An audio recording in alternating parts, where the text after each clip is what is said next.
नमस्कार दोस्तों, स्वागत है आप सबका एक बार फिर से समाकलन के इस एक और लेक्चर में, जिसमें हम कुछ प्रश्न करने वाले हैं। और सबसे इम्पोर्टेंट बात, सी हम क्यों लगाते हैं, जो कि अब तक हम लगाते आ रहे थे, उसका कारण हम जानने वाले हैं। तो पहले अपन कुछ प्रश्न करेंगे। उससे पहले एक इम्पोर्टेंट बात हमें सीखनी है। हालांकि उस बात को अपन ने पीछे काम में भी लिया है, लेकिन फिर भी थोड़ा लिख लेते हैं उसे अच्छे से, ताकि थोड़ी स्पष्टता हमारे भीतर आ सके समाकलन को लेकर और सही ढंग से। तो उसी बात से अपन शुरू करते हैं आज के इस लेक्चर को। मैं लिखता हूं उसे बोर्ड पर और फिर उसी बात पर कुछ प्रश्न अपन करेंगे। तो शुरू करते हैं आज के इस लेक्चर को।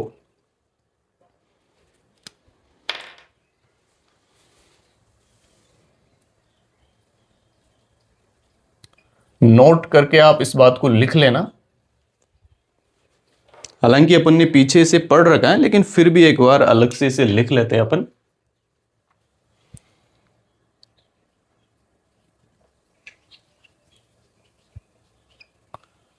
समाकलन के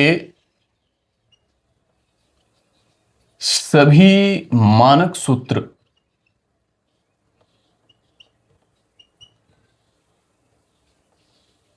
मानक सूत्रों में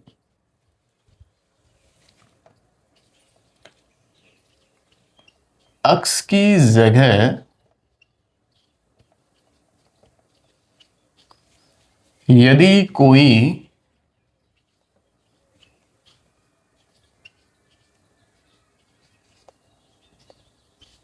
रेखीय फलन, अक्स की जगह यदि कोई रेखीय फलन जैसे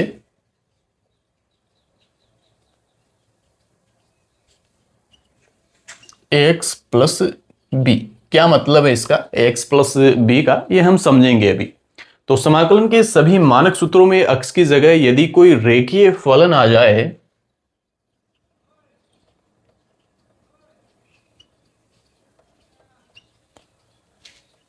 तो भी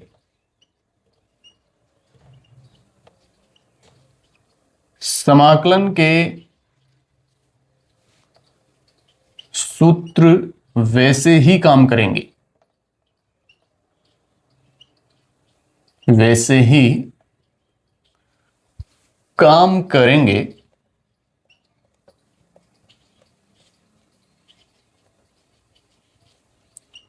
बस अंत में हमें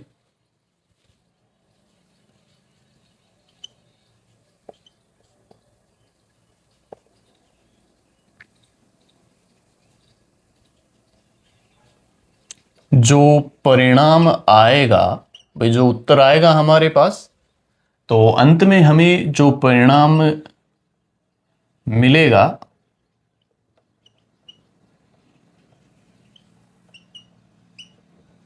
उसमें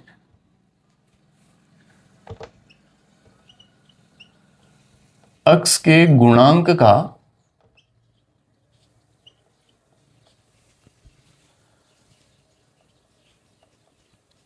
भाग दे देना है। तो क्या लिखा है मैंने यहां पर, समाकलन के जो भी फॉर्मूले अपन ने लिखे हैं, जो भी 12 या 13 फॉर्मूले अपन ने लिखे हैं, उनमें आपने देखा होगा हमने वेरिएबल अक्स लिया है। जैसे ई की पावर अक्स, ए की पावर अक्स, अक्स की पावर एन वाले फॉर्मूले में अक्स की पावर अपन ने ली थी, और 1/x वाला तो है ही। जो भी फॉर्मूले थे, साइन वाले फॉर्मूले में देखोगे तो आप साइन और फिर उस अक्स अपन ने लिया था। तो इस तरह से अपन ने अक्स वहां पर वेरिएबल लिया था। तो या तो वहां पर अक्स आ ही रहा है, या फिर अक्स की जगह अक्स का कोई रेखीय फलन आ सकता है। जैसे यहां पर अपन ने लिखा एक्स प्लस बी। रेखीय फलन से मतलब है अक्स की घात एक होगी, वहां पर एक से ज्यादा नहीं होनी चाहिए घात, वरना वो अरेखीय फलन हो जाएगा। तो या तो अक्स आ सकता है, या फिर अक्स की जगह अक्स का कोई रेखीय फलन आ सकता है। और यदि ऐसा होता है तो समाकलन के जो भी फॉर्मूले अपन ने लिखे हैं, वो फॉर्मूले वैसे ही काम करेंगे जैसा अपन ने लिखा है। वो एक तरह से पैटर्न थे वो फॉर्मूले, वो अक्स के ऊपर भी लागू होते हैं और अक्स के रेखीय फलन के लिए भी। अक्स को भी यदि आप देखोगे तो रेखीय फलन ही है, वो अभी हम समझ लेंगे यहां पर। तो इस तरह से समाकलन के जो भी फॉर्मूले हैं वो अक्स और अक्स के रेखीय फलनों पर लागू हो जाते हैं। तो ये बात हमें ये बताती है। अब कुछ एग्जाम्पल अपन ले लेते हैं और उससे समझते हैं। इस बात का मतलब क्या है?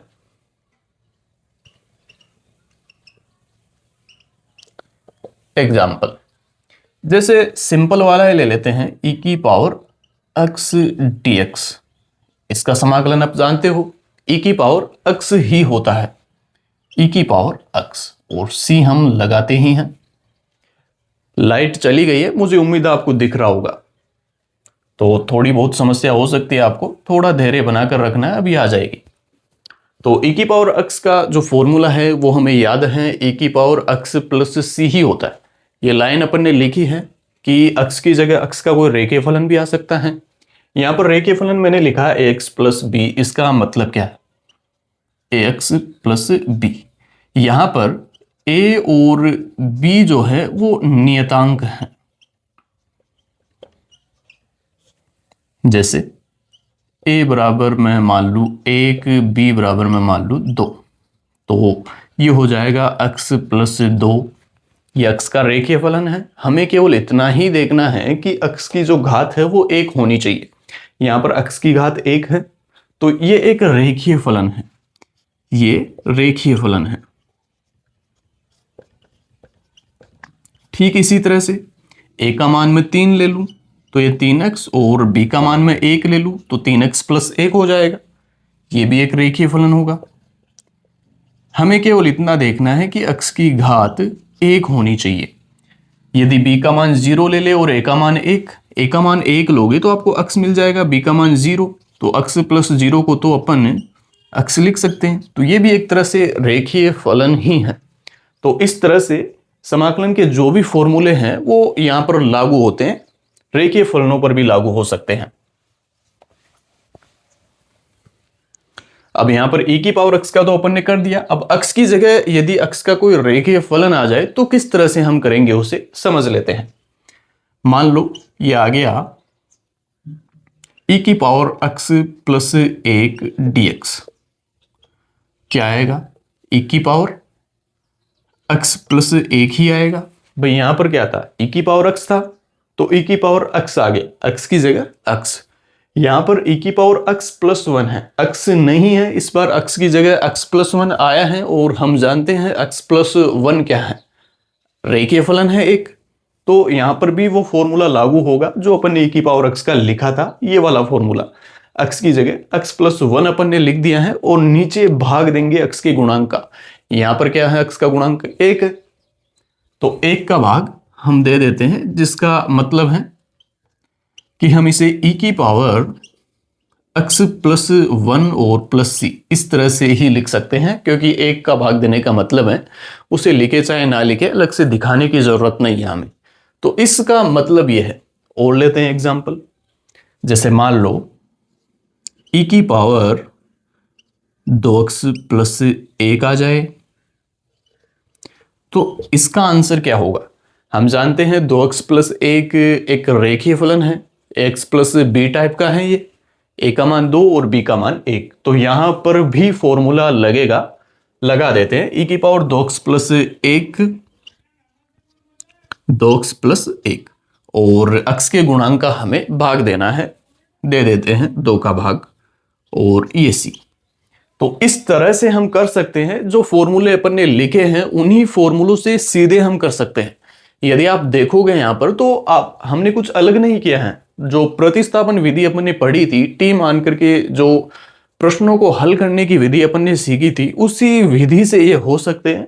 बस थोड़ा शॉर्ट मेथड से अपन ने इसे कर लिया है, बाकी विधि उसी विधि को अपन ने यहां पर काम में लिया है। एक बार मैं करके बता देता हूं इसे, प्रतिस्थापन विधि से किस तरह से इसे करते हैं।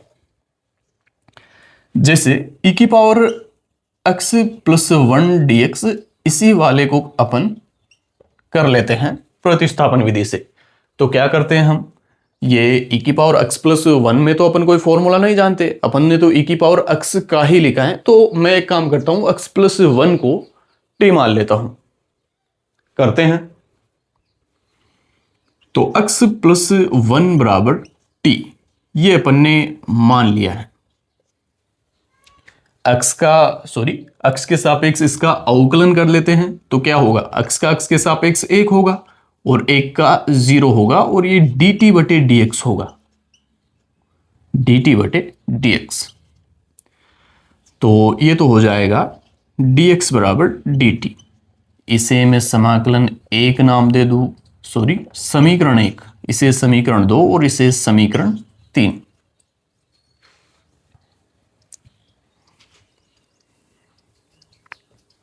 समीकरण 2 व 3 से मान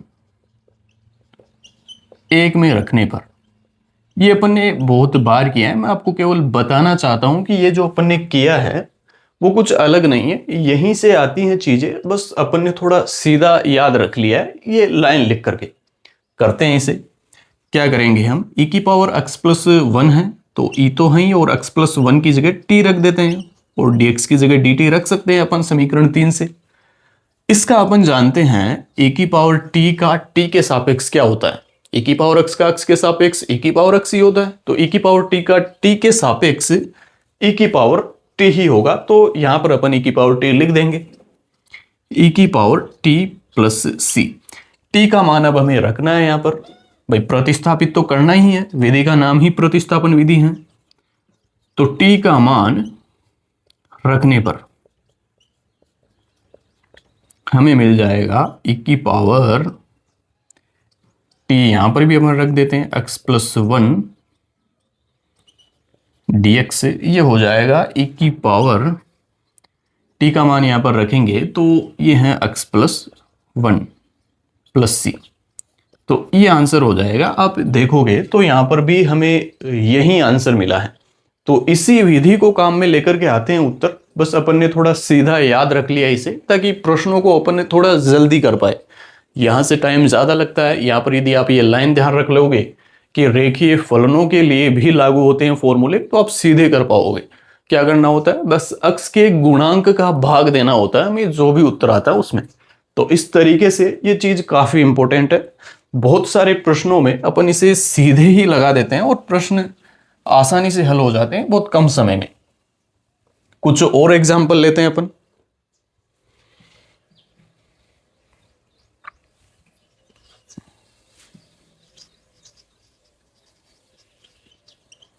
एग्जाम्पल 2, ये पहला एग्जाम्पल, इसमें हम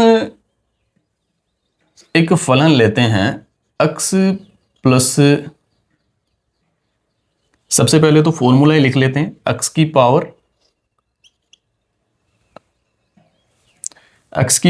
n dx। एक काम करो, इसे आप a लिख दो, ये b और ये c, और इसमें ये a वाला पार्ट अपन कर रहे हैं x की पावर n का किस तरह से किया जाता है। हम जानते हैं क्या होता है, x की पावर n प्लस 1 बटे n प्लस 1 प्लस c होता है। यही तो फॉर्मूला अपन ने लिखा है। अब एक काम करते हैं अपन, मैं x की जगह जो x प्लस 1 यहां पर लिया था वही मैं यहां पर ले लेता हूं, x प्लस 1 और ये n। एक काम करते हैं, इसको मैं 3 घात ले लेता हूं dx। अब इसका किस तरीके से होगा, यहां पर आप देखोगे तो ऊपर तो x था, यहां पर x की जगह क्या आया है, x प्लस 1। x प्लस 1 क्या है, एक रेखीय फलन। तो ये वाला फॉर्मूला यहां पर भी लागू हो जाएगा। बस हमें ध्यान केवल इतना रखना है कि x के गुणांक का भाग देना है अंत में, जो भी उत्तर आएगा उसमें। तो लिख देते हैं यहां पर भी अपन x की जगह x प्लस 1 रखेंगे। भाई यहां पर x की जगह क्या आया है, x प्लस 1, तो यहां पर भी x की जगह x प्लस 1 आएगा। आप कंफ्यूज नहीं हो तो यहां पर थोड़ा कोष्टक में लिख लेना इसे, x को यहां भी आप कोष्टक में लिख सकते हो, जो भी इस कोष्टक में आएगा उस कोष्टक की जगह यहां पर x प्लस 1 आया है। तो ये x प्लस 1 की घात 3 प्लस 1 हो जाएगा, और ये 3 प्लस 1 प्लस c। ये तो फॉर्मूला अपन ने लगा दिया। अब x के गुणांक का भाग भी तो हमें देना है। यहां पर x का गुणांक क्या है, 1 है, 1 का भाग देंगे, इसमें कोई फर्क नहीं पड़ेगा तो नहीं देते हैं, सिंपल रखते हैं। और इसे आप लिख लो x प्लस 1 की पावर 4 बटे 4 प्लस c। सेम इसी तरह से यदि आपको 2x प्लस 1 की घात 3 दे दिया जाए तो आप किस तरह से करोगे?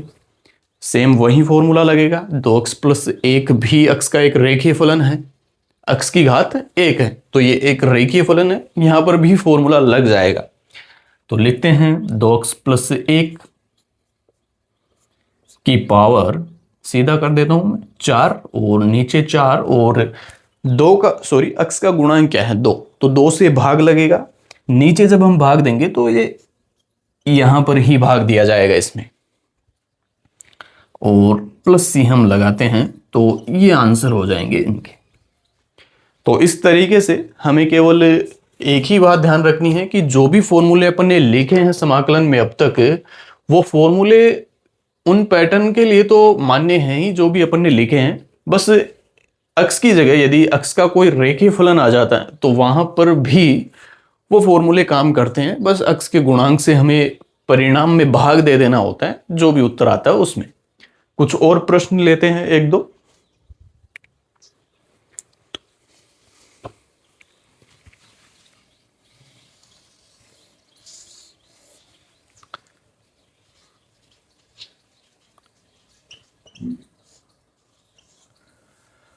हम जानते हैं साइन एक्स का कोस एक्स ले लेते हैं, माइनस का अभी दिक्कत होगा फिर। कोस एक्स का होता है साइन एक्स प्लस सी। ये अपन जानते हैं कि कोस एक्स का समाकलन क्या होता है, साइन एक्स होता है। अब एक काम करता हूं मैं,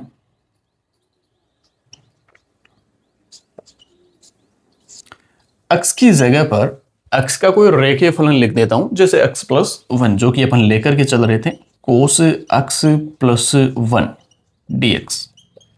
क्या करेंगे, वही होगा। कोस का क्या होता है, साइन होता है, तो साइन लिख दो। और एक्स की जगह क्या लिखेंगे, एक्स प्लस 1। नीचे एक्स के गुणांक का भाग देंगे जो कि 1 है, तो कोई फर्क नहीं पड़ेगा, ये आ जाएगा इसका आंसर सी। कोस 2x प्लस 1 dx। क्या करेंगे, वही कोस का साइन होता है, तो साइन 2x प्लस 1 हो जाएगा, और x के गुणांक से हमें भाग देना है तो ये 2 हो जाएगा और प्लस सी। तो इस तरीके से हम डायरेक्ट इनको कर सकते हैं। और भी प्रश्न आ सकते हैं, आप प्रतिस्थापन विधि से भी इन्हें करोगे तो कर सकते हो आसानी से। बाकी ये तरीका आपको ध्यान होना चाहिए, इससे फटाफट प्रश्न हो जाते हैं। एक ही बात आपको ध्यान रखनी है जो अपन ने लिख लिया है।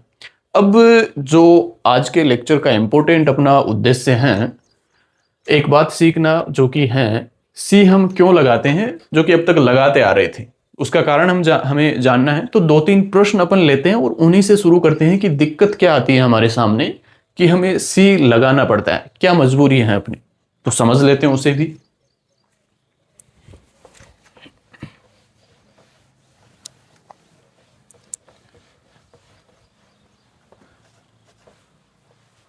सी क्यों लगाते हैं, चलो उसे समझने से पहले 1-2 प्रश्न और हैं, उनको अपन करते हैं। दो फलन हैं साइन स्क्वायर एक्स और कोस स्क्वायर एक्स, उनका समाकलन किस तरह से किया जाता है ये कई बार काम में आएंगे, तो इनका भी अपन एक बार कर लेते हैं पहले, उसके बाद अपन देखते हैं सी क्यों लगाते हैं। तो प्रश्न लिखोगे आप,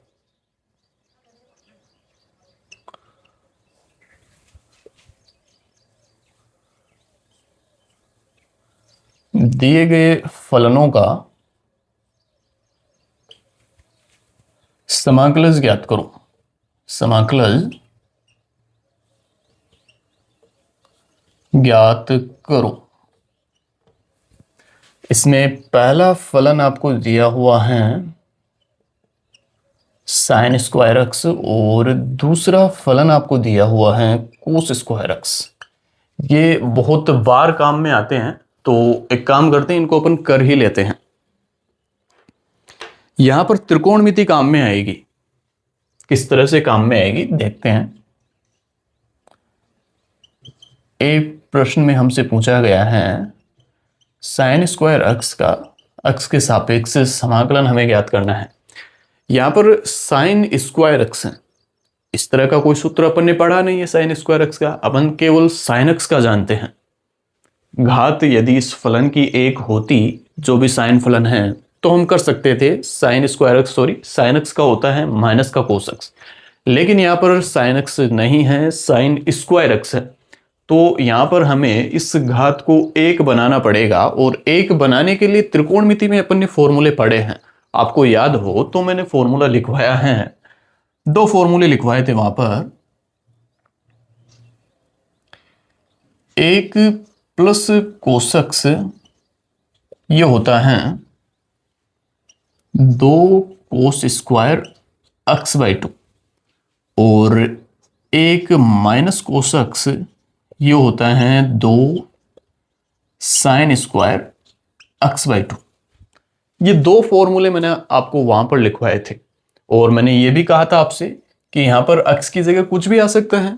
यहां पर x की जगह आप 2x रखोगे तो यहां पर भी आपको 2x रखना पड़ेगा, और यहां पर उसी वाले फॉर्मूले को हमें काम में लेना है, क्योंकि हमें साइन स्क्वायर एक्स का मान चाहिए। यहां पर क्या है, साइन स्क्वायर एक्स बाई 2 है। तो इस वाले फॉर्मूले में मैं एक काम करता हूं, x बराबर 2x रखने पर, 2x रखने पर, भाई ये जो फॉर्मूले हैं वो एक तरह की आइडेंटिटी है। इसमें आप x का कोई भी मान रख सकते हो, ये x के सभी मानों के लिए सत्य है। तो एक काम करते हैं, x की जगह 2x रख लेते हैं। और 2x क्यों रख रहे हैं, उसका कारण यह है कि हमें साइन स्क्वायर x दिया हुआ है, तो साइन स्क्वायर x का मान अपन यहां से निकाल सकते हैं। देखते हैं किस तरीके से। एक माइनस कोस 2x बराबर 2 साइन स्क्वायर एक्स बाई 2 है। एक्स की जगह आप 2x रखोगे तो 2 से 2 कट जाएगा, ये साइन स्क्वायर एक्स बचेगा। और यहां से हमारे पास साइन स्क्वायर एक्स का जो मान है वो आ जाएगा 1 माइनस कोस 2x बटे 2। कुछ नहीं किया, इस 2 से भाग दे दिया है इसमें। चाहो तो आप इसे सीधा याद रख लो, साइन स्क्वायर एक्स का मान होता है 1 माइनस कोस 2x बटे 2। कई बार हमें जरूरत पड़ती है कि ये जो स्क्वायर वाला पद है इसकी घात हमें कम करनी है, कम करने के बाद ही हम प्रश्न को हल कर पाएंगे। तो घात कम करने का तरीका ये होता है, घात कम करने के लिए जो फॉर्मूला काम में लिया जाता है वो ये वाला फॉर्मूला काम में लिया जाता है। तो ये हम जानते हैं, तो यहां पर हम लिखेंगे, हम जानते हैं साइन स्क्वायर एक्स बराबर होता है 1 माइनस कोस 2x बटे 2। और अब आप रख दो साइन स्क्वायर एक्स का मान 1 माइनस कोस 2x बटे 2 dx।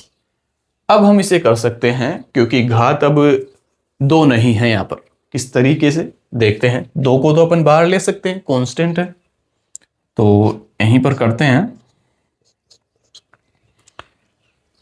2 बाहर आ जाएगा और समाकलन 1 माइनस कोस 2x बटे dx।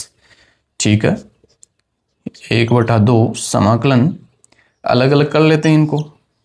ये तो हो जाएगा dx और माइनस समाकलन कोस 2x dx। यहां तक आपको समझ में आना चाहिए अपन ने किया क्या है। हमारे पास फलन था sine square x, sine square x का अपन नहीं जानते। त्रिकोणमितीय फलनों में यदि घात एक हो साइन की और कोस की तो अपन फॉर्मूले जानते हैं, दो घात के लिए हमारे पास कोई फॉर्मूला नहीं है। तो अपन ने कोशिश की कि क्या इस घात को अपन कम कर सकते हैं, एक बना सकते हैं, बना सकते हैं। त्रिकोणमिति में अपन ने पढ़ रखा है ये फॉर्मूले, इनसे अपन घात को एक बना सकते हैं। अब यहां पर आप देखोगे हमारे पास कोस 2x आ गया है, इसका अपन कर सकते हैं। कोस की घात कितनी है, 1। तो यहां पर अपन ने जो भी फॉर्मूले लिखे हैं वो फॉर्मूले काम कर जाएंगे। तो ये काम किया है अपन ने, और अलग कुछ भी नहीं किया है। तो अब इसका कर दो आप समाकलन, 1/2 तो बाहर है ही, और dx का तो अक्स हो जाएगा, माइनस कोस 2x का, आप जानते हैं कोस x का क्या होता है, साइन x होता है, साइन x होता है, और x के गुणांक से भाग देना है, जो कि अपन ने अभी पीछे पढ़ा ही है। तो इस तरह से ये आ जाएगा और अंत में अपन लिख देते हैं 2 का जो भी भाग देना है, तो x बटे 2 माइनस साइन x बटे 4 प्लस c हमें लगाना ही होता है, और क्यों लगाते हैं वो हम जानेंगे अभी कुछ ही देर में। तो इसका आंसर आ जाएगा साइन स्क्वायर एक्स का जो समाकलज होगा वो होगा x बटे 2 माइनस साइन एक्स की पावर 4 प्लस सी। और ये काफी इंपॉर्टेंट है, बहुत बार काम में आएगा जब अपन फिजिक्स पढ़ेंगे तो आप वहां पर देखोगे। इसी तरह से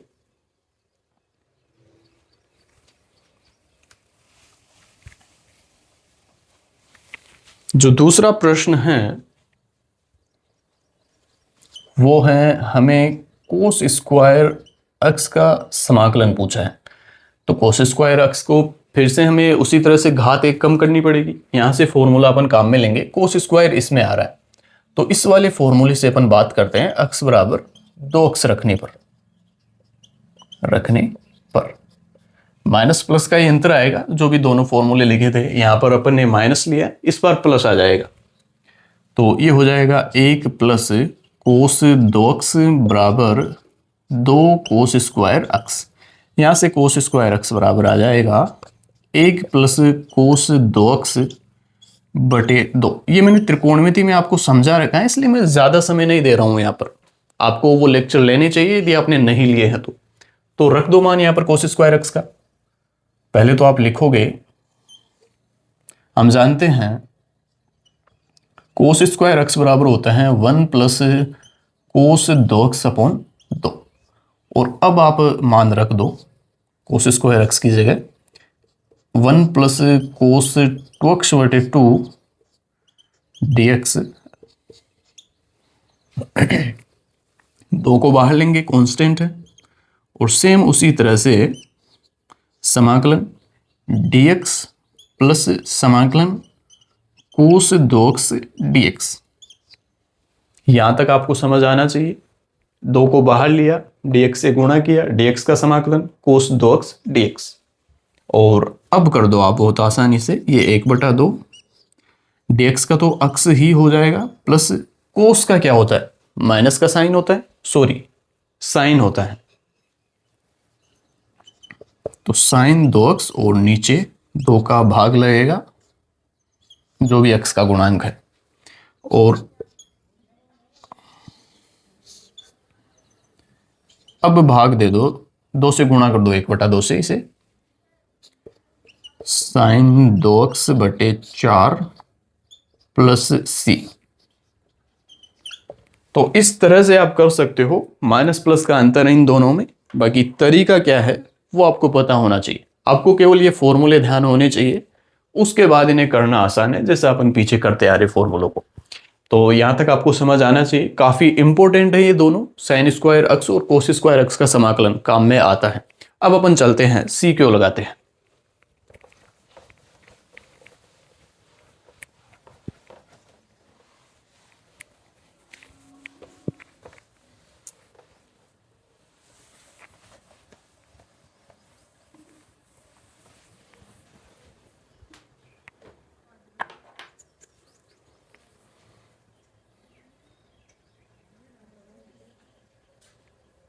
सी क्यों लगाते हैं,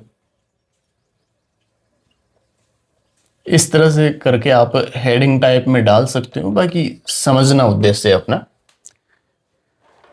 मैं एक काम करता हूं, 2-3 फलन लेकर के चलता हूं और समस्या हमारे सामने क्या आती है उस समस्या को या उस समस्या से आपको परिचित करवाता हूं। उसके बाद आपको खुद समझ आएगा कि सी हम क्यों लगाते हैं, क्या मजबूरी अपनी कि हमें हर बार सी लगाना पड़ता है।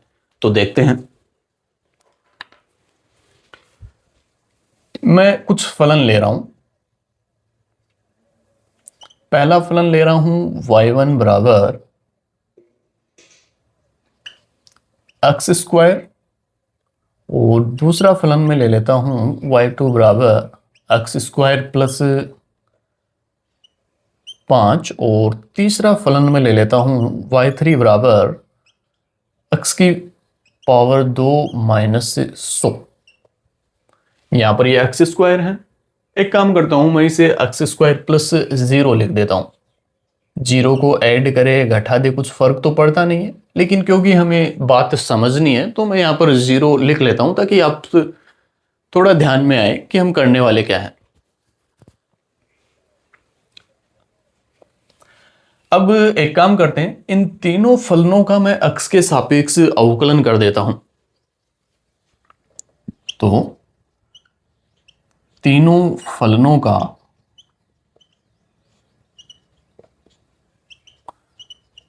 अक्ष के सापेक्ष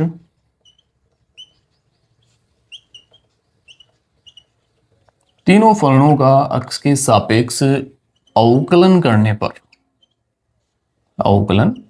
पर करते हैं। डी बटे डी एक्स ऑफ y1, अवकलन तो आपको पता है, एक्स स्क्वायर का क्या हो जाएगा 2x हो जाएगा, और जीरो का तो जीरो होता ही है, कांस्टेंट का जीरो होता है। सेम इसी तरह से डी बटे डी एक्स ऑफ y2 का मान आप यहां पर रखोगे x square plus 5, x square का क्या होता है 2x, और 5 का क्या होगा 0। एक काम करते हैं, मैं 0 भी लिख लेता हूं यहां पर, 0 प्लस 0, और डी बटे डी एक्स ऑफ y3, इसका भी हो जाएगा 2x माइनस 0। आप 0 को माइनस करके लिखो प्लस करके लिखो कुछ फर्क पड़ता नहीं है, कुल मिलाकर हमारे पास आंसर आ गए सभी के 2x 2x 2x 2x। और यहां पर अपन ने क्या देखा,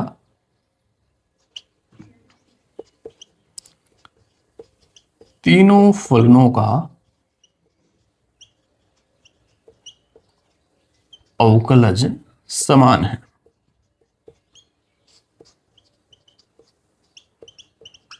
तीनों फलनों का अवकलज समान है।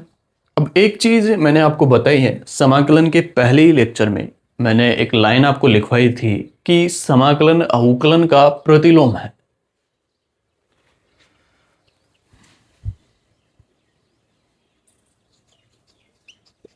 समाकलन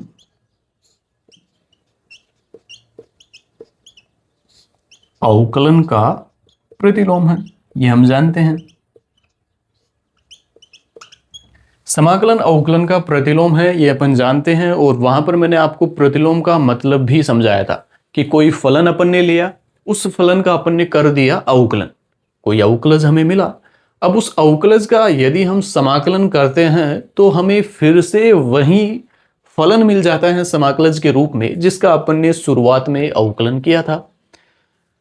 और इस तरह से यदि तो इस तरह से जो संक्रिया अपन ने काम में ली है, दो संक्रियाएं अवकलन और समाकलन, तब हम कह देते हैं कि समाकलन जो है वो अवकलन का प्रतिलोम है।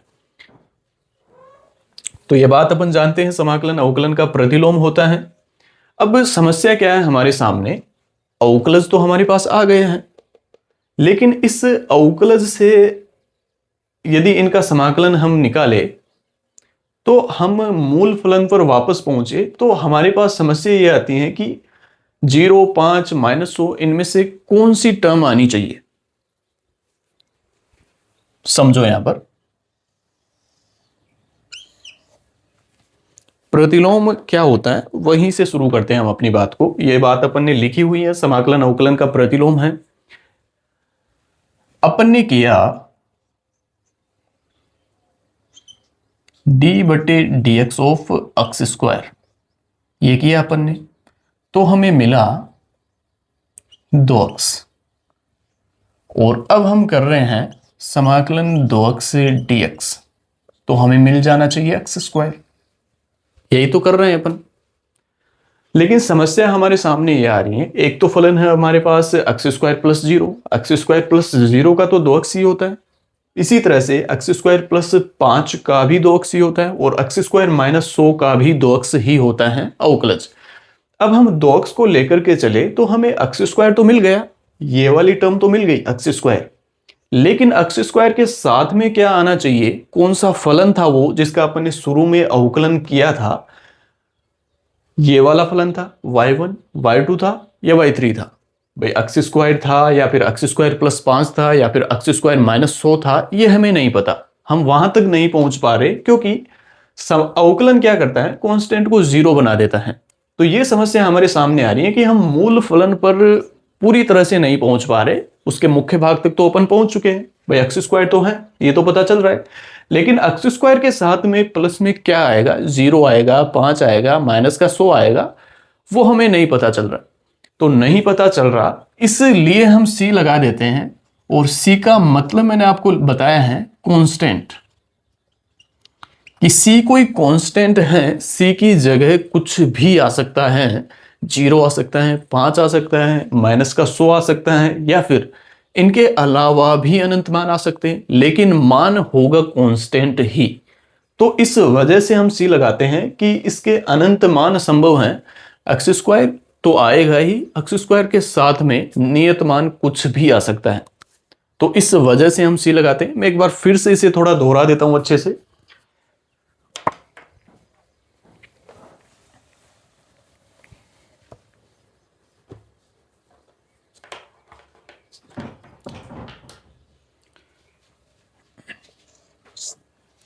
यहां पर अपन ने क्या किया, पहले y1 का अवकलन किया d बटे डी एक्स ऑफ y1, तो भी हमारे पास 2 अक्स आया।